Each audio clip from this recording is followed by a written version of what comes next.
Hey there, everybody. Evening, afternoon, morning, yada yada yada, all that.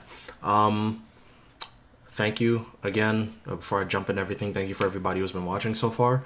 Thank you for all the comments that I've gotten, the likes, the messages, the requests, all of that. Do appreciate that. Again, I didn't expect to get a view.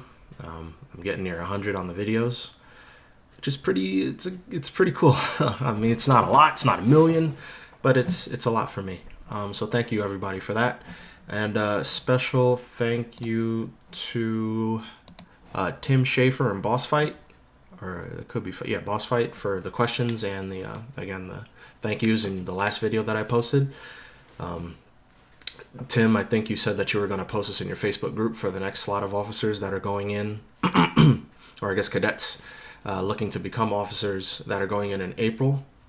So thank you for that. Hope they find as much use from it as you are, and good luck to all of them, and you as well. So last video, I talked about the 0 week and the first week of training, and some things that you could, or that I wish I could tell myself when looking back. This week, I don't think I'll put another 40-minute video on. I don't know if everybody who's watching actually watched the whole thing, but I'll try to be more succinct in this one. Answer some things I didn't cover. First things first, I forgot that I didn't really show what I was talking about when I said it's a good idea to probably get your name tapes ready when you're going in, so that you're not the only person there who has your ABUs on, but nobody knows what to call you but cadet, because your name isn't there. So this is what one would look like. Your typical ABU. Of course, when you buy it, it'll be completely blank. It'll just be the ABU and your size. On the left side of your ABU, everybody will have U.S. Air Force there. The font might be a bit different. I don't really know why. There doesn't seem to be like a mandated font that I know of. But it'll be close enough to being the same, so long as, I mean, it's going to have to be there regardless. But on your right side will be your last name here. So as you can see, my last name is pretty weird, so I wouldn't be able to just buy one off the rack, so to speak. They'd have to customize it.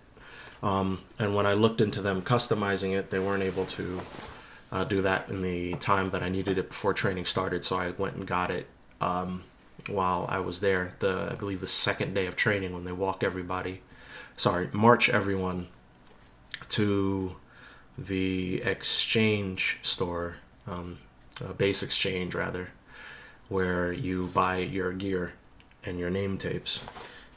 Also of note, the lieutenant rank, you will not have that on your gear at all. You will not have any sewn rank. These will all be blank, save your name in the Air Force. Later on, you will get hard rank to symbolize, I guess, your responsibility during training. Some people will be 1 bar, which would be second lieutenant. Everybody else would be, I think there's up to captain or lieutenant. I forget how they work, but it's here in my next point. I brought the wrong one. Well, I said in my last video how you probably should have your Hawk and your Ottsman out. Oddly enough, I don't have my Hawk or my Ottsman with me. I grabbed one of my side notes, and you should really get these if you don't, by the way, so you can write down everything. And these are pretty cool because you could write in the rain, and it won't run off on your paper. They're the Write in the Rain notebooks.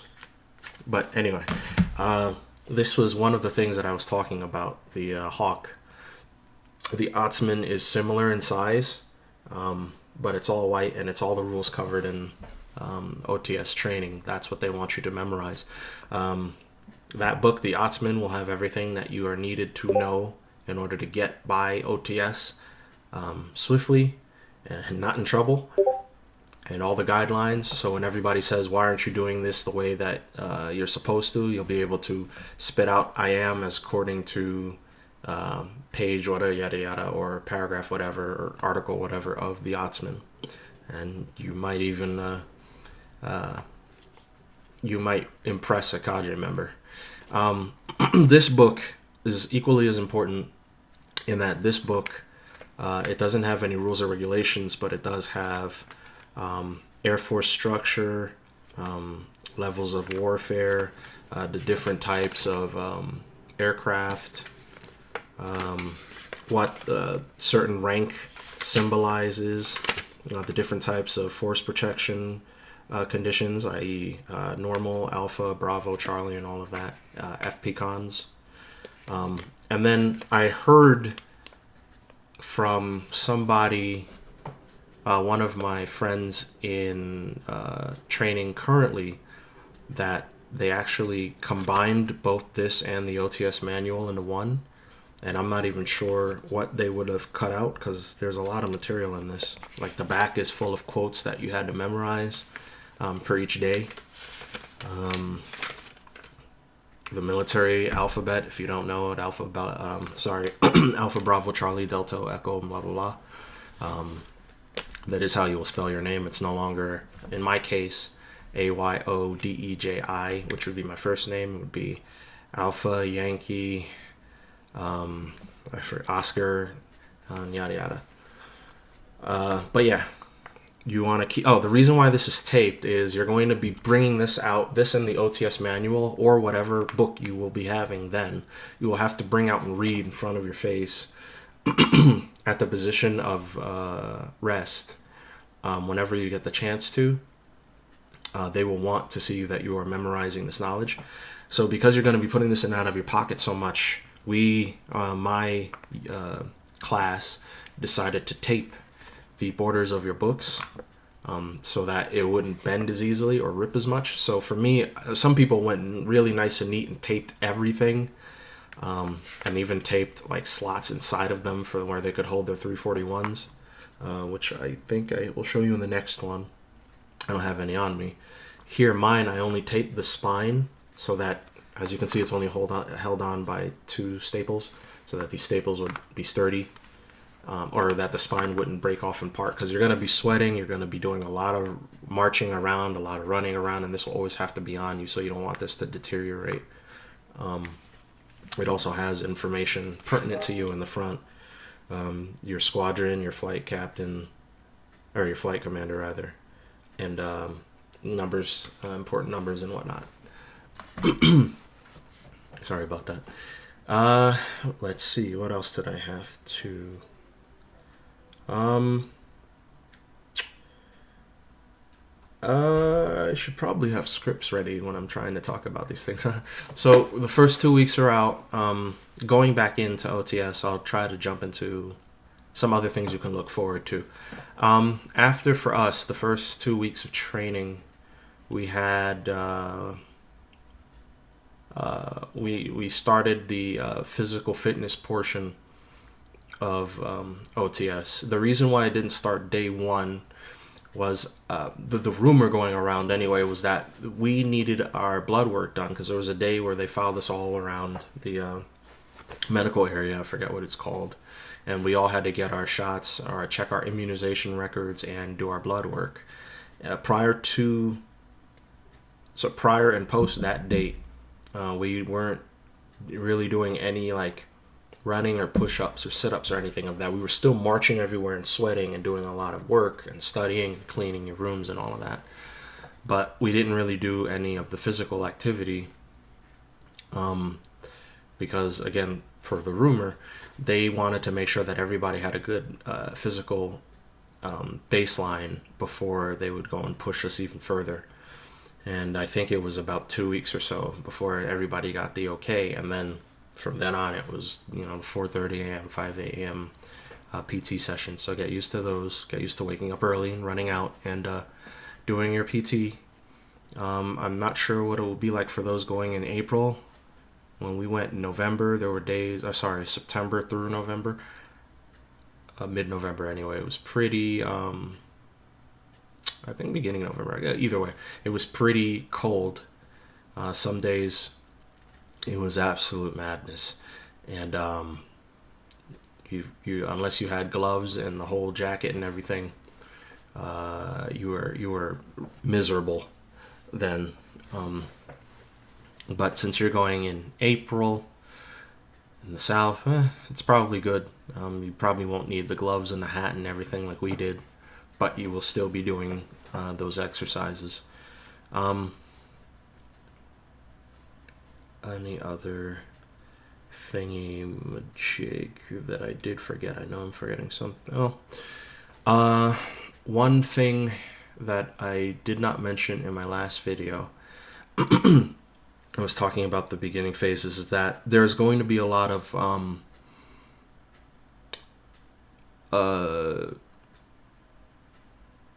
when you finish your duty day after your dinner DP schedule and DP your dining priority schedule, so the time slot that you're allotted to go and have your food, and when you go back into your dorms, those are essentially your safe havens, where usually you won't have any cadre members come in. The first few weeks you will, or at least we did, but that's them letting you know, hey, this is what we expect from you going forward. This is what you need to be working on or these are what we suggest that you look on when we're not with you, and yada, yada, yada. You want to take that to heart. And then when they go, you're definitely going to appreciate the downtime that you get every night, even though you're run haggard and you don't even have that much time the first few weeks. Save the weekends, you're really going to appreciate it. But I do strongly suggest that if your roommate or roommates are not prior military service, and I'm not sure if they have it, because there was a lot of discussion as to prior service members who are enlisted coming in for officer training wanting to just skip ahead because they've been through the basic song and dance before, with non-priors, same such as myself, who had not seen anything before. But you want to latch on to the guidance of a prior enlisted person or persons. You want to know how they get by through all the struggle, how they do. Because what happens is you're going to see certain people who just excel at everything, and it's because they're used to it. And for me, I was failing at every little menial task that I had up to a point. I didn't know how to fold anything. I didn't know what went where. When you're in your room, things have to be in a specific order in specific areas. I didn't know how, even though that I have the booklet, there's no pictures, so it's sometimes vague. And everything had to be standardized across the entire floor. But I needed that help, and I'm pretty sure that there are a lot of people that will be in similar shoes. I would strongly suggest looking for somebody who is prior rather, if you do not have them as roommates currently, so that they can go and help you give suggestions as to what needs to happen, what needs to go where, how they deal with the mental stress, what they did when they were in your shoes before, similar to what I was saying before, and likewise. Case in point, for me, the one thing I could never do great was making your bed, because you have to do it in the hospital corners manner. That is, I can't even explain it if I wanted to. Basically, you have to have a hospital corner on your bed. I really am sorry. I suggest just Googling it, because I don't know how to picture it. But basically, it's like a 45-degree angle cut out on the end, on the sides of your bed. Sorry, the sides of your bed have to have 45-degree corners. On the top of your blanket has to be folded up to where the pillow will be, and then the pillow will be at the from that line up to the head of the bed, and not farther than that. Then you have your emergency blanket, which just needs to be folded in thirds. That's pretty easy. And then folded in half again, I believe, and that is placed at the edge of your bed, where it is flush with the end of your bed. So it's not like, so if this is the camera, if this is the end of your bed, your emergency blanket has to be in such a way that it doesn't go farther than your hand. Like, it can't be like this. It has to be perfect like that. And it gets weird, right? Very stringent on these rules. And it was so difficult for me to fold because I just didn't understand it.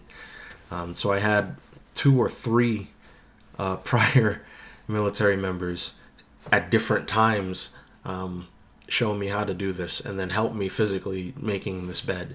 And then it was so good from then on. I honestly just didn't sleep on it. My suggestion, you're going to see people doing this. When you sleep, use your emergency blanket. Don't even unfold the hospital corner. Unless you're the best at it, do not unfold that hospital corner. Just sleep on top of the blanket and use the emergency blanket if you get cold, because that's the quickest to fold back, because you're not going to have a lot of time in the morning, especially, well, I can't say especially, but for men, you have to shave every morning. Can't have any of the stubble like I do. This will be gone tonight, latest in the morning, right before work. So you have to shave, you have to wake up, you have to change, you have to be out on time. Some people like to take a shower the night before and then dress in the next day's clothing, as light as possible, mind you, and then go to sleep. Some people like to just have everything laid out for them so that they could jump into it in the morning.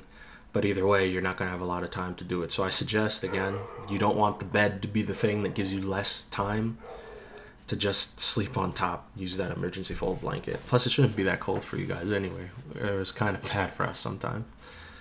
But yeah, long story short, sorry about that. Definitely prior enlisted members' knowledge. It will help OTS fly by a lot faster, and a lot safer, and a lot more enjoyable than frustration.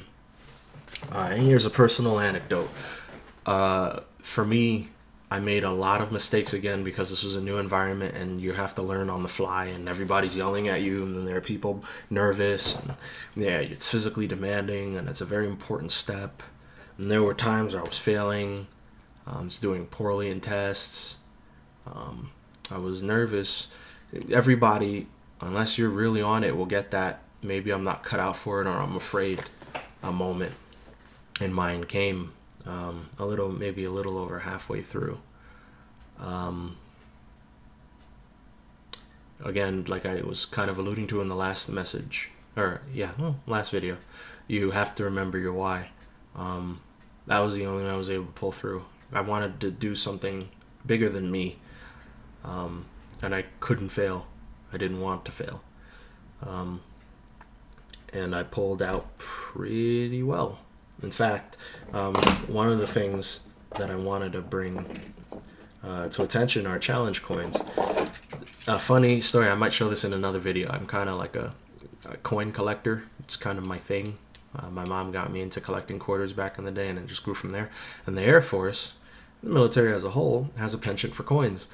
So it feeds my addiction, which is pretty cool. So you're going to find a lot of different type of coins with different colors and all of that. These two I brought out were pretty cool.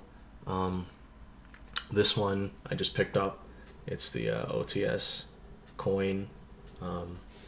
Similar to this one. This one I just bought recently because it's one of my in fact, it is my favorite aircraft, the B-52.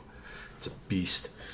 But the reason I'm showing these is that this coin was probably the I'm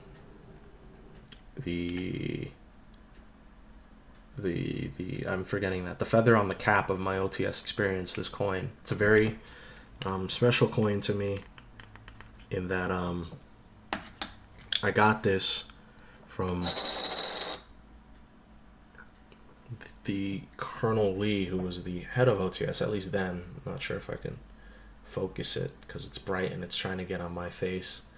And I got this from, at the end of training, you're going to have a dinner, and the dinner is going to be in honor of all the cadets who the next day will become second lieutenants.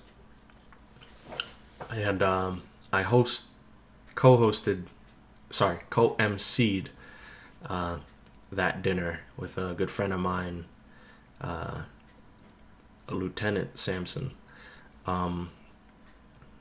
It was pretty damn cool to, at the end of all the training, all the mishaps and everything, to see how much I had grown from being meek and, being worried if I can even make it, to talking in front of every military member at the OTS, every captain, every second lieutenant, every first lieutenant, every lieutenant colonel, every colonel, even there was a major there. Sorry, a major. There was there was. Sorry. I'm thinking there was a lot of, anyway.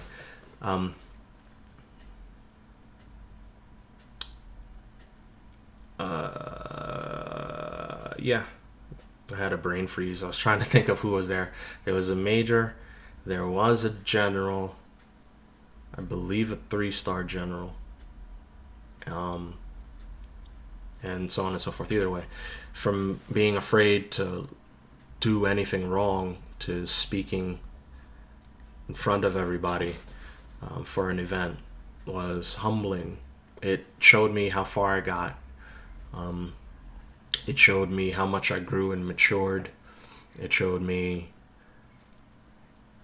that anything's possible if you put your mind to it. And for co-emceeing, I was given that coin. And it's pretty special. Again, it's not just a little trinket. I mean, it's a really cool coin, but it symbolizes a lot. It symbolizes my growth. I was just looking at the spot as where I hang it, and I keep it kind of at the forefront of where I keep all my coins, because it's It's a sign of who I am, you know. Oh, I'm showing the other one because it's the camera. This OTS, it wasn't just a place for me to get, you know, something to put on my clothing. It was a place for me to become what I was always meant to be, you know?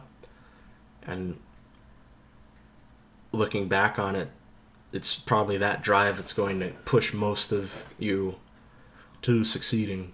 That feeling that you get when you're done, it's not even the "oof, I'm finally done" thing. It's a "I finally made it." You're happy not because you're done.